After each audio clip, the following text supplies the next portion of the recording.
Okay, so your question was how to find the y-intercept for this function. So we have a couple of choices actually.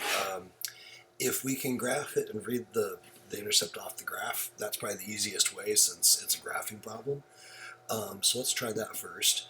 So -1 on the inside means we're going to go right 1, -1 on the outside means we're going to go down 1. So that would put us right there. And then this 0.5, that's a 1/2. And so that means normally with an absolute value it goes over 1 and up 1, right? But because it's a 1/2, it's going to run 2 and go up 1. Because we think over here, let me write that out real quick. So if we have a 1/2, this is our rise, and this is our run. So we're running 2 and rising 1. So from there, I can see that here I'm going to cross at 1/2, right? Because this is going over 2 and up 1. So if I go over 1, it will only go up 1/2. So I can see the intercept from there. It should be, do they want this as as an ordered pair? Oh, it's because this is a different problem I'm using. I'm like, why was it not the right answer? It's because the graph I'm using is for a different function.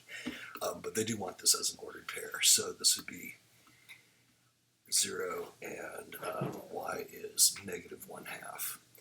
And when I checked your assignment, the only thing you were missing was the negative, so that may have been all that got you on that. So that said, let's say, just for the sake of argument, that this problem was harder and that you couldn't just see where it was coming, where it was crossing the axis. What if it crossed, at 37 up here? That would be really hard to figure out based on the little graph. So let's see how we would do this analytically.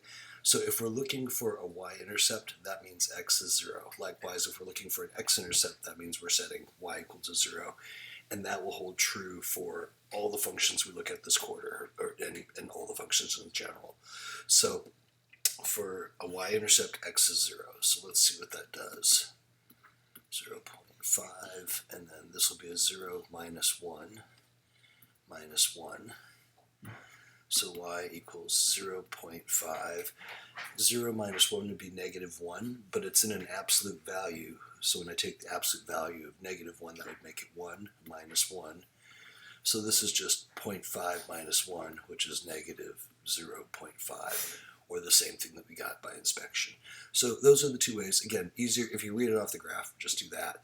But sometimes that's not feasible. So then here's the math to get it done that way. Hopefully that helps.